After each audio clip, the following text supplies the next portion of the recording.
Welcome to the Cambridge Tech Podcast, talking all things technology from the heart of the UK's tech capital.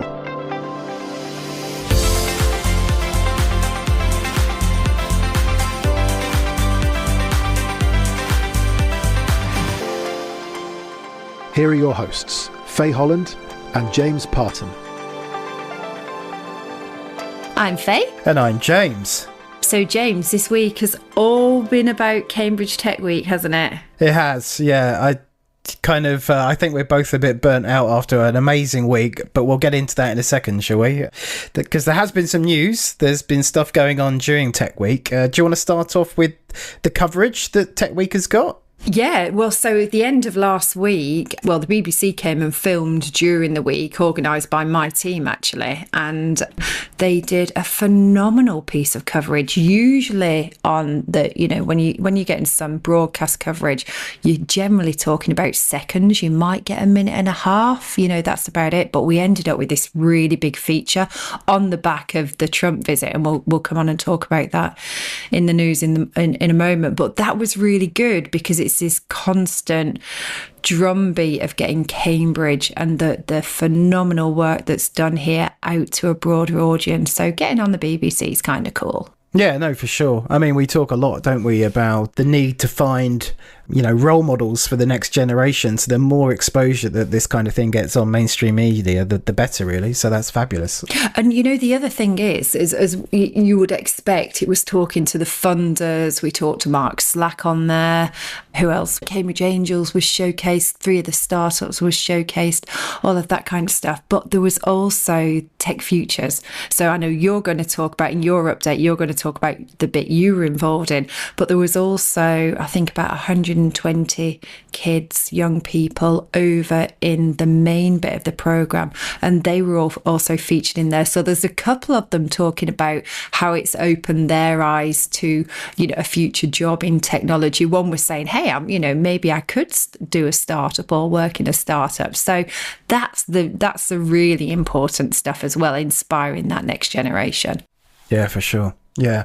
Okay. There are a couple of other news stories, so we'll do those. So the first one is Cambridge was named the most intensive science and technology cluster in Europe and second in the world. So this comes from a report called the Global Innovation Index 2025, which captures the innovation ecosystem performance of 100 innovation clusters worldwide. In their latest ranking, San Jose and San Francisco came in at number 1. Cambridge was number 2. Boston, Cambridge was number 3. China was actually number 3. Nangde? Is that how you pronounce that? I don't know, but let's go for that. Yeah, okay. And then Oxford in 5th place. So a great showing from the UK, getting 2 of the top 5 spots there.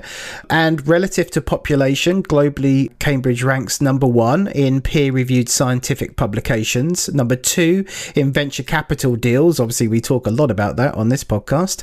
And number 5 in terms of the number of patent applications. So great news there. Nice to get some recognition for Cambridge. Absolutely. And then we can't ignore the big news of last week, which was on Thursday, when major US tech firms pledged tens of billions of pounds worth of investment in the UK. The biggest single investment comes from Microsoft, which announced a $30 billion spending package, its largest ever outside of the US.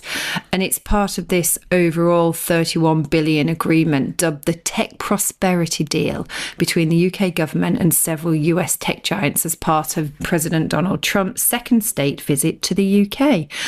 The government also said last week that there was a potential for more than 5,000 jobs and billions in private investment in northeast England, which has been designated as a new AI growth zone. It's announced a data centre project at Cobalt Park in Northumberland, dubbed Stargate UK, and that will be with OpenAI, NVIDIA, Nscale and ARM. And I think there are lots of other projects. I think there's another data centre down in Hertfordshire as well. So I think we'll be hearing a lot more about that over the coming weeks, months and years as well. Yeah, for sure.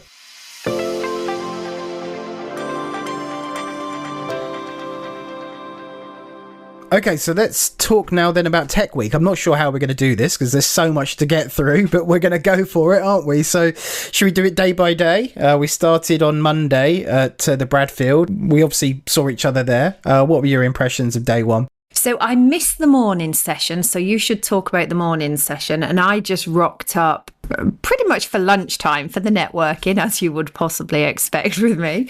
But you know what? It's hilarious because I walked in the door and I didn't move for 40 minutes because everyone was moving around and people kept coming over talking. So I literally just stood there and went, oh my goodness, it's going to be one of those weeks. That's exactly what you want something like Cambridge Tech Week to be like. So the only thing that I know about the morning session was that Anna Rule from Railpen was absolutely brilliant because I met her on the way out and that's what everyone was talking about. But what actually happened in the morning, because you were emceeing, weren't you, that day? Well, not for the whole day, but I did a little thing at the beginning, yeah. But yeah, I mean, I think it's noteworthy that the Mayor of Cambridge and Peterborough Combined Authority was there. So that's Paul Bristow. So that was good to get the support from the Mayor. And, he was talking obviously about, as you would expect, talking about how great the cluster is in the area. But let's not forget that it needs to be inclusive innovation in the opportunity that is created and the wealth that's created by the cluster needs to be equally shared across the whole city. So that was good to see the Mayor in attendance. We then had Professor Sane Kere-Gahani, who's a Professor of Practice in AI and the AI Policy Lead for Responsible AI UK, also associated with the King's College London.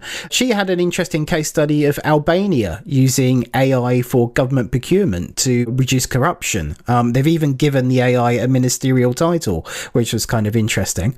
But it raised a whole bunch of interesting conversations and implications around, what does that mean for the democratic process if an AI is given a ministerial title, and also what are the ethics, and there's a bit of a concern around the transparency on how that AI is being trained and what models are being used in terms of how it makes those procurement decisions. So but really interesting and just a kind of a nice way to tee the whole week up, right? Because the whole theme of the week was the AI advantage. We then had a really good panel, which was about comparing innovation ecosystems around the UK, because, I think right from the off, we've always wanted, Cambridge Tech Week to be about, as much as being outward looking and encouraging collaboration across other clusters in the UK and globally, as much as it is about celebrating what's happening in Cambridge. So it was great to see representation from multiple different clusters coming together. A good friend of mine, Alistair Gunn, who is the director of the Innovation District in Glasgow, came down and shared some of his experience was how they're doing things in Glasgow. I thought it was really interesting that they've implemented a governance structure which spans all of the universities, the city councils and the regions to give oversight and coordination around the innovation district. He talked about the quantum centre there and the Centre for Applied Photonics. 4 universities are collaborating as part of that. But we also talked about the challenges, right? So, he mentioned M Squared, who were an early quantum company that actually went into administration around 10 years ago. So just highlighting that challenge of commercialization and getting enough runway, for these early breakthrough technologies to make it through to commercialization. And another interesting thing he said was he felt, I think he was talking in respect to Glasgow, but he was saying pre-pandemic, it was all about startups and driving startups. Post-pandemic, it's all been about spin-outs and, how the universities are now investing so much more in spinning out IP from their universities, which I thought was an interesting point. We had Kate Spencer as part of that panel representing Northern Gritstone, which is a collaboration between Manchester, Sheffield, Leeds and Liverpool. And quite a surprising and perhaps shocking statistic that Kate gave was prior to Northern Gritstone being formed. Well, let's do a pop quiz. What percentage of UK venture capital was going to Northern startups before Northern Gritstone was formed? It's got to be a low number. I couldn't even, I don't want to upset anyone by coming up with an offensively low number, but I'm going to say seriously low. Yeah, well, I don't think you'll upset anyone because the actual number is 3%, so incredibly low. So, they're doing a great job just to kind of engage investors and raise the profile of the region. And they now have more than 40 companies in their portfolio, which have created 800 jobs. So that's great news. And obviously, we've spoken a lot on previous shows about the link between Manchester and Cambridge, and we've had conversations around Leeds and lots of other things. And I'm sure we'll be doing more of that as we carry forward in the podcast. Yeah, so something that I think is quite interesting here. So we should also tell the listeners, all of the sessions for Cambridge Tech Week have all been recorded, and we've got permission to use all of that content. So we're going to give you the highlights today, but actually, over the coming months, we'll be able to showcase some of this content for those that weren't there. And what you've just said, it really ties into one of the sessions that I went on Wednesday, which was very similar, but it was the spin outs. It was literally people from the University of Cambridge, University of Norwich. We then had Leuven and Heidelberg as well, so getting a different perspective on Europe. So maybe what we could do is ask Carl to do a bit of a mashup of both of those, because I think there's going to be a lot of complementarity in that content as well. Yeah, for sure. And let's be clear, right? This little summary we're doing today is just our experience of Tech Week. So honestly, I didn't even feel like I scratched the surface. So there's going to be a whole ton of content, as you say, coming in future episodes, which will just fill everyone in terms of the great conversations that happened during the week.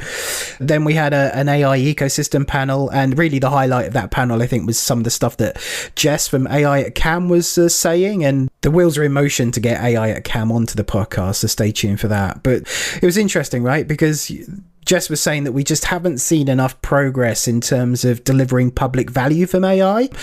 Jess was saying that you can see the impact of AI in lots of different areas, except actually probably where it counts, which is public value creation and creating economic growth. And the research that they do, people are constantly saying they want AI to help with frontline services like the NHS and improving the efficiency and cost effectiveness of delivering public services, to free up time for the staff to work on the high quality stuff. So that's just a really hard policy challenge, and they're still searching for the kind of business models that are going to unlock that kind of public value. So I think that would be a really good conversation to have on the podcast. Yeah, absolutely. So then what did I do in the afternoon? There was a little mini exhibition there, wasn't there, as well, in the Bradfield Centre. It was brilliant. So I went and spoke to most of them, and so Squish was there, Speechmatics, Cambridge Kinetics, Phantom Technology. So I mean, actually, as I was just thinking then, I'm like, they've all been on the podcast as well, haven't they? So yeah, it's good. AI Vivo was there. I'm trying to think of who was there that we didn't know or we haven't interviewed, but that was kind of really nice because it kind of gave a bit of a preview of what Innovation Alley was going to be like as well. And then the evening, I talked about this last week, I went to the Business Weekly Awards dinner, and you can check the Business Weekly feed for updates on all of those winners. Yeah, so that takes us then to day 2. This is where I kind of started to get a little bit cocooned in terms of getting the Hack Day up and running at the Bradfield Centre. So we talked about that in the run-up to Tech Week, but this was part of the Futures track, and this was all about getting 16 to 18-year-olds hands-on and actually creating projects and creating ideas for new products and technology. So day 1 was on Tuesday, and that ran through to Thursday, and I'll come back around on, the kind of final and what we saw when we get to day 4. And did it bring out the inner teacher in you? I'm not sure I have an inner teacher because I spent most of my school career really upsetting teachers. So oh dear. Yeah. I'll leave that side of things to my wife, who is an amazing teacher. No, brilliant. So on the Tuesday, so this was Innovation Landscape Day, and I have to say I didn't go to a single session, but I knew I wasn't going to go to a single session, but I believe that they all went really well, and we'll listen to them when the podcast audience listen to them as well. We'll have to find out what actually happened. So yeah, we're as much use as a chocolate teapot telling you what happened in those presentations, but I understand they went really well. When people talk to us about the podcast, like in real life, and we always stress that we're not journalists, we really don't know what we're doing. There's a great example of that. We're covering Tech Week and we didn't go to day 2, but there you go. Yeah. Yeah, but the point is that we did exactly what we're supposed to do. So, well, you build your own agenda. So for me, on the Tuesday morning, I wore my work hat. I mean, I've for a decade run clinics, and I ran back-to-back clinics on the Tuesday morning, which was all startups, quite a lot of medtech actually, that all wanted input and guidance on what to do, a lot of funding questions, as you can imagine. But I was in my happy place from 9 o'clock till 1 o'clock, half an hour back-to-back clinics, which just blows my mind. And then in the afternoon, I was just in Innovation Alley. And so I coined this phrase, it's that the Innovation Alley is the beating heart of Cambridge Tech Week. And oh my goodness, did it prove itself as being that. It was absolutely heaving throughout. I mean, the whole time that I was there over the 2 days, it was so busy. And, you know, I was talking to like Levidian. They had a mix. They were like, you know, we've never talked to so many IP lawyers in one go. But they also said they'd had some really interesting conversations with investors that they weren't expecting, which is, you know, both of those things are totally valid. But obviously I'm kind of more excited that there were a lot of investors there going around doing a little bit of their own BD. So there were lots of people on the Innovation Alley floor that we know, as you would expect, because half of them I probably invited anyway. But there were loads of new ones. And what I really liked that we had from Serbia, from Germany, from Taiwan, from China. And so you kind of got to see how different areas handle technologies and how different is Cambridge, you know, because we talk a lot about being very deep tech in Cambridge as well. And does that actually tally with all of those other places? So I just thought it was absolutely fantastic. Did you get to go round Innovation Alley on Wednesday? Yeah, I did. My little visit was Wednesday afternoon, and kind of similar experience. It must have taken me an hour just to do a circuit because I bumped into so many people and was talking like, you know, every 2 steps I was like bumping into someone and having a conversation. Yeah, I saw so many people. The one that made me smirk was you talked about investors being there. Seeing Cambridge Angels actually having like a little booth, and I think when I walked past, it was Emmy and Amy that were there, like you know, having conversations with people. It was just like I don't know why, but it just made me laugh. And it was also just nice to see the transparency and the approachability, right? Because so I think sometimes investors have this kind of like aura around them, and they're not seen as easy to like approach, and you always have to have a soft introduction through a network connection, and they have a reputation for ignoring emails. I'm not talking about Cambridge Angels, I'm just talking about investors in general, right? It's a tough thing to break into. So to see them just standing there at a table and having chats with passers-by, it was just it was quite surreal. Yeah, and a note to anyone else for next year, assuming it all carries on the same as in next year, but I don't see why it wouldn't. Cambridge Angels, you had to book a slot for those sessions. They were all booked out weeks and weeks before the event. So I think, you know, they worked really hard, and they had different investors there on different days, so they tried to match. So they had MedTech one day, Richard Green was there another day. So, you know, it seemed to work really well. Just to wrap up Tuesday, and I'm going to throw a question back to you because you just put me on the spot, so it seems only fair. There was a leadership dinner in the evening, and Karen McCluskey was the after dinner speaker, and she asked the audience, and this is based on the Gartner hype curve, whether AI was at the peak of inflated expectation or in the trough of disillusionment. So, James, you have to guess, what did the audience think? Well, I don't know. I mean, I would say we're not even scratching the surface yet. I think we've got a long way to go before we hit the peak of the hype. Well, so the audience said they split 50-50. It was complete, you know, inconclusive. Let's put it that way. There is definitely a long way to go. So that's Tuesday. That was Innovation Landscape and a bit of Innovation Alley as well. And obviously the Hackhead over in the Bradfield Centre. And by the way, there were loads of fringe events going on. I did not go to a single fringe event. There just was not time this year. Well, I was actually amazed that when we got together this morning to record, you could actually speak. I was expecting you to have either lost your voice or to be incredibly croaky, so I'm impressed. Yeah, oh no, I'm running on pure adrenaline. Let's see by the time we get to the end of the pop. I've just proved then that I've just got completely lost it. Seamless. Yeah, it was seamless. Don't worry. We'll ask Carl to leave that in. It was authentic, I think, as the kids say. Oh, yeah, sure. So day 3, you were up. You were emceeing day 3, yeah, right? I was. Oh, I love it. So I think, did I tell you last week? I can't even remember. I'd sat down and said, I'm going to prepare. I'm emceeing the entire day. I'm going to prepare.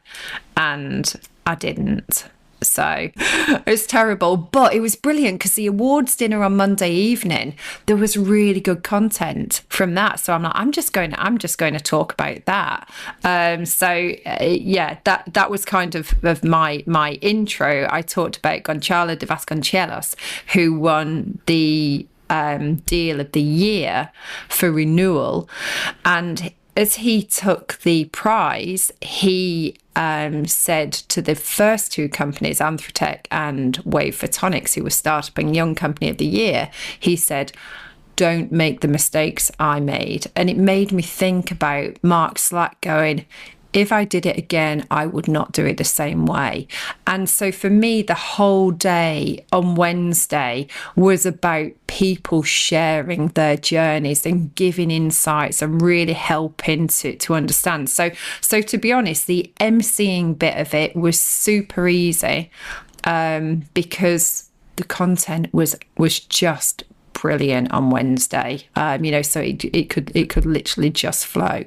Yeah, I mean, I was in the content piece during the morning, and then, as we said, I went over to Innovation Alley. But I think, like you say, it was really interesting because it was the scale-up day, right? And, it's interesting to hear from leaders that have been through that journey from startup to IPO and beyond, because they were giving different insights and different anecdotes because, naturally, both on the podcast and in startup coverage in general, it's all very early stage focused, right? And I think the consensus is we need to do more for the scale up phase in this country to really win on that global stage. So a couple of things that stood out for me was Ebden came on from Raspberry Pi, who's obviously been on the show before, and a couple of little like nuggets I think he gave that I don't think we kind of covered on the podcast episode. So just a few things that stood out for me. They were trading for 12 years before they IPO'd. So that's a significant amount of time, right? Before they kind of felt they were ready.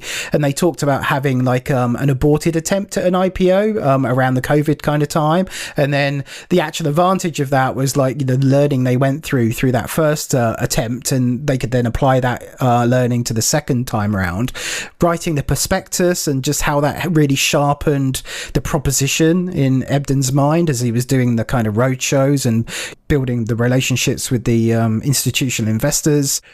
As he said, it was just like the opportunity to retell the story, and that subsequently ended up with them being over 3 times oversubscribed for the offer, which then gave them the luxury of picking long-term money rather than maybe hedge funds who might have been more likely to dip and then flip their kind of investment, which would have obviously created volatility in the stock.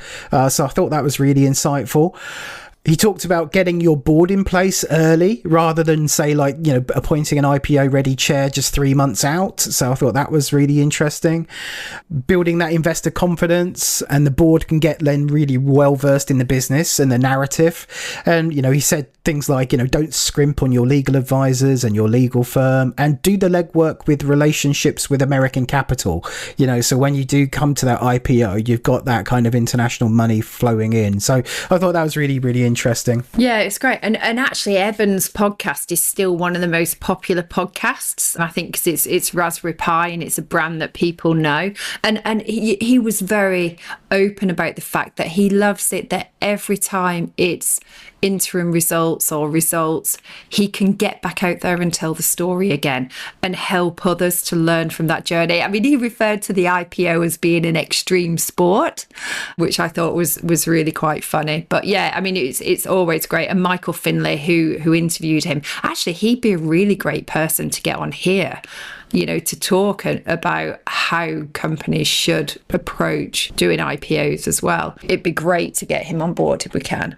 Yeah, and when you distill that down, I mean, obviously this is your bread and butter in terms of the day job, but just the importance of having a leader that can tell a good story and pull together a narrative. Ebden came from a technical background, but he's got that ability to, tell that story, right? Which is just so important. Such a skill that young founders need to really develop. Yeah, well, not even just young, for all founders, because, so the next session we had was with Mark Slack and Beck Simmons, who were there to give, the deep tech and the med tech perspective as well. And obviously both of those we've had on the podcast as well. And one bit was really funny. So the lady Lucy Adams from Tech EU, who was interviewing them, hadn't turned up by the time I'd started the day.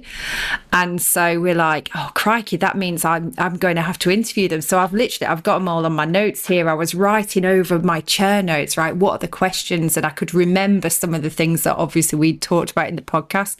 And then all of a sudden it came to it and Lucy popped up from behind me, and I'm like, thank goodness for that. Yeah, no, for sure. And I sat in on that session, so again, just loads of interesting little nuggets. I think David Cleveley would have been really happy, because there's that classic Cambridge serendipity story about how Mark met Luke as two of the co-founders of CMR Surgical via their antenatal classes in Cambridge. But I think sometimes we kind of, David obviously makes this point in his book, but you kind of gloss over that. Oh, that's so Cambridge, but actually that's the power of clusters, right? This isn't accidental. It's the fact that you've got all of this activity happening in such a, concentrated space that you are going to have those opportunities to bump into people and have those conversations.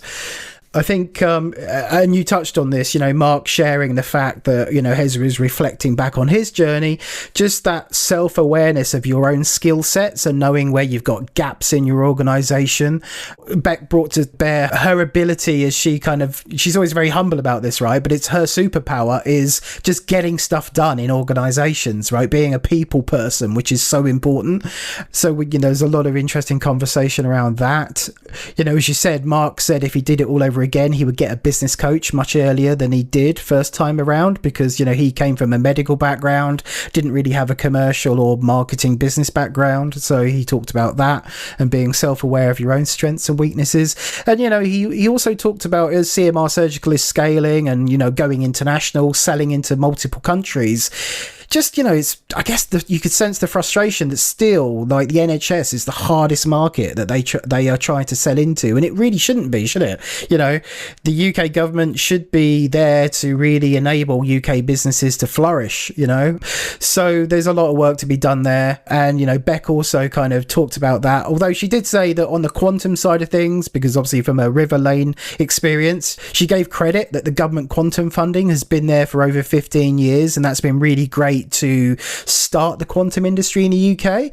But the gap, because this is all about talking about the gaps in scaling, is the gap is like, the grants are great, but where are the contracts? How do you convert that into long-term commercial value? So that's the piece that's missing right now for quantum in the UK. Yeah. So we then had quite a few other presentations. So a couple of notes. So Christian Segastrale is actually now here in Cambridge. When I introduced him, I didn't realise he was doing a project here on helping Cambridge businesses to scale. He was interviewed by Amelia Armour. And that was a brilliant conversation. I did actually say, as he sat back down, how much I'd enjoyed it, and he had to come on the podcast. And I was like, I apologise for not asking you. I'm just telling you, you are coming on the podcast, because he was really insightful, and I'll come back to that in a moment. He talked an awful lot about mindset and focus. And then the last speaker, Daniel Hume, actually, maybe I won't be asked to MC again, because I actually said to the audience at the end of it, I was going to kidnap him. So I got everyone in the audience to raise their hands who'd been with me all day, because lots of people chopped and changed, as you would expect, but there was about a dozen that had been there all day. And I'm like, right, so what we're going to do is we're going to kidnap Daniel, and we're going to go and have our own separate fringe event, because he was absolutely fantastic, a really great entrepreneurship mindset. So if I was going to summarize that whole day, I kind of think I'd lump everything into three areas: people, prioritization, and purpose. So the people bit, you've kind of already covered some of that in what you've talked about with Mark and Eben. But I think there were two other bits that both Beck and Daniel said about being willing to have the hard conversations. and doing those earlier on. But Christian said something that really stuck out to me, because we talk about getting the top 10%, get the right employees. And he went, that's not good enough. You get the top 0.1%, be really laser focused on who are the critical people for your business.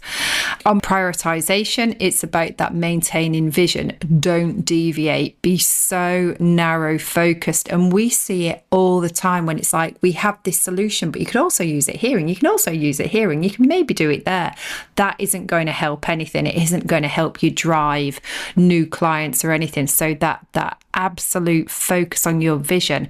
And Christian also said about keeping momentum. No one likes a zombie company. Go fast, go hard. Sometimes he compared it to Silicon Valley, saying a lot of those businesses are built on sand, but they go so fast and so loud that somehow they just manage to make it happen. And maybe we can be a little bit braver than that. And then the third bit on purpose. It was interesting hearing from Vanessa Colomar, who's ex-Darktrace, and she's very much moved now to doing something that is transformative and that has an impact. And that came through, to be really purposeful. And you're not going to read this stuff in a book. You're going to learn how to be better, how to grow, how to scale by listening to people that were presenting at Cambridge Tech Week, by listening to the podcast, by listening to stories. You've got to do it. You've got to learn it. And then you kind of have a responsibility to share that story. So the people, purpose and prioritization were kind of my real takeaways from that day. Yeah, so my original plan was to pop over to Innovation Alley and then come back. But obviously I bumped into so many people that plan fell apart. And before we move on to day 4, what about the startup competition? How did that go? Gosh, how can we forget that? It was brilliant. I was like mother hen clucking around, making sure that everyone was okay. But they did absolutely brilliantly. So a couple of them had won 21 to watch in March of this year. And I have to say, the pitch was brilliant. It's really come on leaps and bounds in just a few months. So they were all very well prepared. They all pitched very well. To time, the judges were good. They were quick fire questions, so they really put them through the paces. And just as a reminder, we had Squish, Kodiak Technologies, Illumian, Reclinker, Cambridge Surgical Models. And then the judges voted for one. They were jumping around but there seemed to be one clear winner for them. So we talked around that. We then did the math bit of the scoring, and it became obvious that should be the winner. So that was Reclinker, who won the judges' prize. And then the audience also voted at the same time. And Reclinker won for the audience vote as well. So they won both of them. So they were super happy. And the timing's always perfect for startups because they're always going through one transition or another. But it's absolutely perfect timing for Reclinker. So congratulations to them, and well done for the others. I certainly don't think we've heard the last of any of the 5 finalists. Awesome. Okay, let's go to day 4. Yeah, we're on Thursday now. Yeah, so Thursday was taken up, for me at least, exclusively by the final of Hackhead. We'll spend a little bit of time talking about that in a bit more detail. So it was just, as you'd expect, it was just mind-blowing. So the concept was get 16 to 18-year-olds from local Cambridge schools, but also schools from outside of Cambridge and the wider East Anglia region, to come together, form teams with strangers, ideate, create an idea, a project, and then build that project over the space of 2.5 days. Super challenging. None of them had done anything like this before. They had to really push themselves out of their comfort zones, overcoming, a lot of kind of social anxiety and imposter syndrome, and they just did such an amazing job. And the brief, was deliberately really wide open. It was, building on the AI theme of the week, it was, use the AI advantage to create something of value. It's that simple, right? So the diversity of ideas was really interesting, but all of them were really centered on doing something positive for society. So the 4 teams, one of them was a financial planning app to help young people with personal finance and getting more education around financial products. So depressingly, the statistic is 75% of young people leave school without any financial coaching or teaching, which is just ridiculous, right?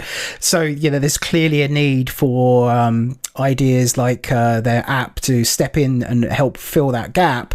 So, their idea was using AI to analyze your spending habits, making recommendations, and, as their roadmap ideas, as they would develop this further, would be connecting that into banking apps, to do real-time analysis of your spending behavior, making recommendations into saving products and investment products, all that kind of stuff. And the thing I loved about that team is they had, unfortunately, a technical issue where they lost a lot of their code progress. So they didn't give up. They showed real resilience, and they powered through, and they did a great job. The next one was one of the team members' sisters has a visual impairment. So they came up with an idea about a visual aid to help visually impaired people navigate spaces and the world. So they were using a hardware and software hack to take a feed from a live camera, turn that into text to speech to give you audio prompts, as you're walking close to either obstacles or potential hazards. They really thought deeply about things like security and privacy. There was also a version of the app for carers as well, to give them a kind of like a dashboard and stuff like that to learn from routes people were taking and the kind of their behaviors. So just amazing, really cool. And the hardware side of things was really interesting, seeing the hacking stuff and all that kind of thing. We had a project / kind of interest matchmaking app. So it was really interesting to hear from people 16 to 18 saying they absolutely hate the noise of social media and all of the BS that surrounds social media, the advertising, the everyone wants to be an influencer kind of thing. And they really wanted to just pair that right back to trying to connect people with shared interests around projects to really tackle this kind of loneliness and isolation pandemic that young people, well, not just young people, but lots of people in society are suffering with right now. So it was just really great to see them thinking along those lines. And, when we were talking to them as the judging panel, they weren't interested in creating a company. They wanted to create a social enterprise from this, right? It wasn't about making money. It was about solving a societal issue for them, right? Yeah. Going back to that point I just made about doing something with purpose. For sure. Yeah. So they were using AI to speed up the kind of project creation process and the matchmaking and the tagging to make it easier to find like-minded people and projects. So that was awesome.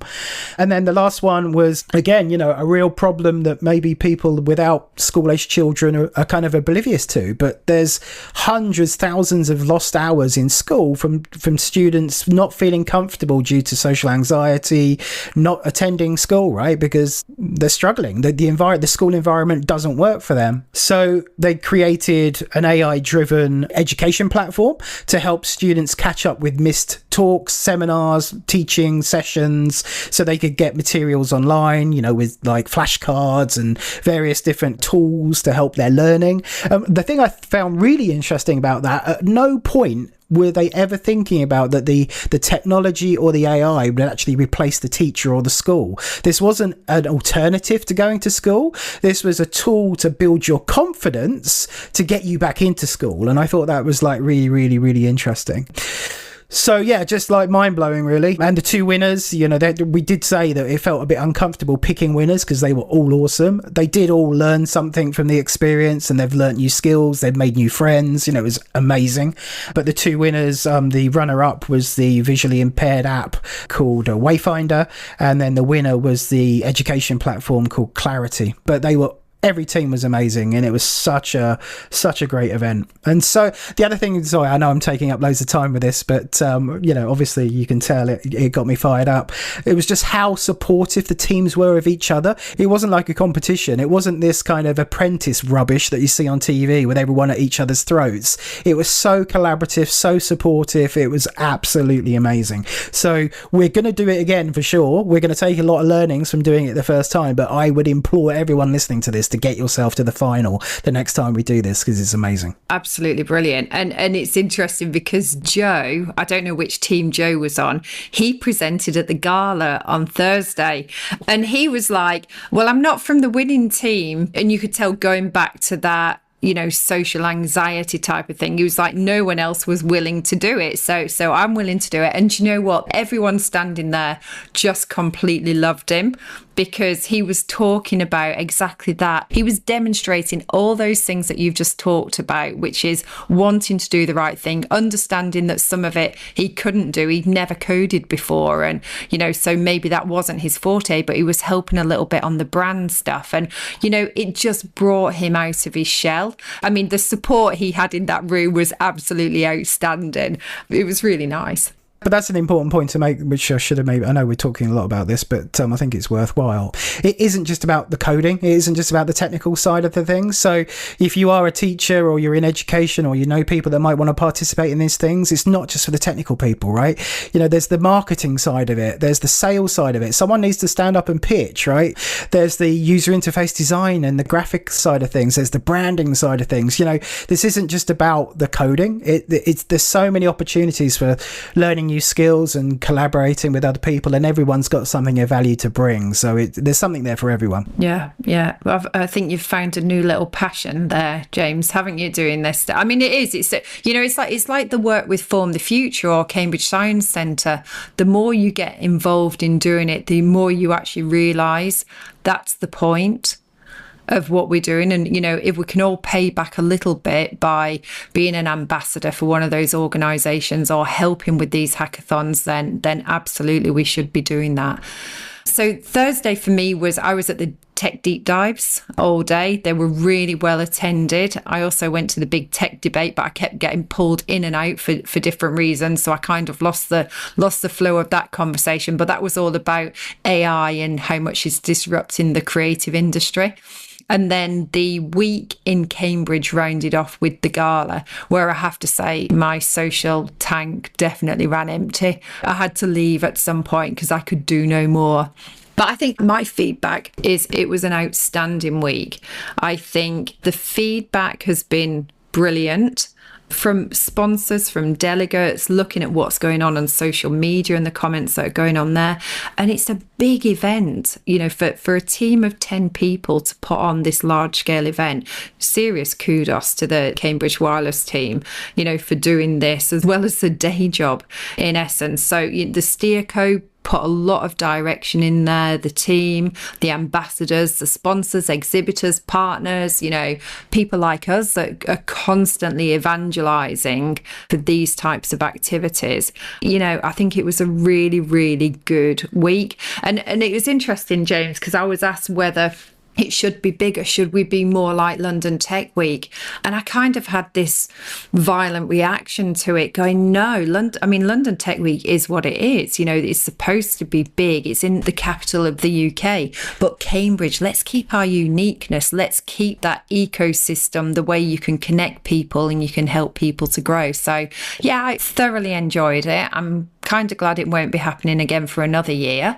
But yeah, I thought it was really, really positive. And I'd be interested, to get other people's feedback as well on what they thought of it and what their favourite sessions were. Yeah, and I think today's episode is I guess you could call it's just our hot take, right? It's really still fresh in the memory. Just to draw the curtain back a little bit, we're recording this on Friday, right? So this is literally happened last night, the final event. So there's still a lot for us to process.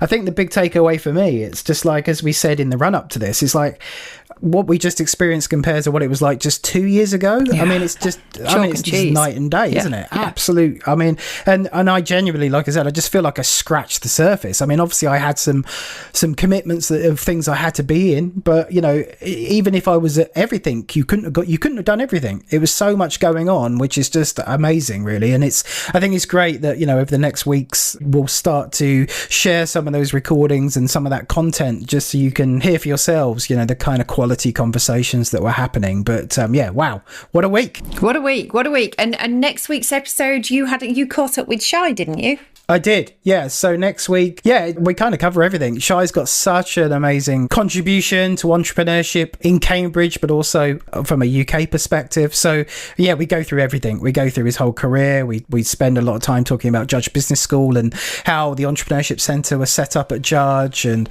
Shy's ongoing work in, you know, supporting startups and entrepreneurship in general. So yeah, really, really interesting conversation. So stay tuned for that one. No, that's brilliant. I look forward to hearing that conversation, James.